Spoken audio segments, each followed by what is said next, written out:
Arestado ang isang security guard na hulikam ang pang-hold up sa pinapasukang bangko sa Iba, Zambales. Naka-duty ang gwardya noon nang magdeklara ng hold up at nanutok pa ng baril sa isang empleyado. Nag-utos pa siya na dalhin siya sa vault. Mahigit 670,000 pesos na cash ang nilimas ng suspect. Tinakas na rin ang ginamit niyang tricycle.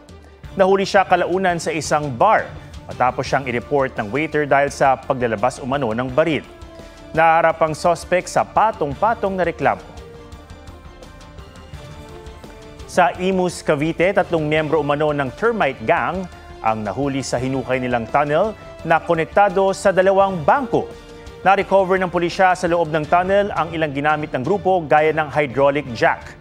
Ayon sa isa sa 3 na aresto, nautusan lang daw silang pumasok sa tunnel. Tinutugis pa ang iba pa nilang kasamahan.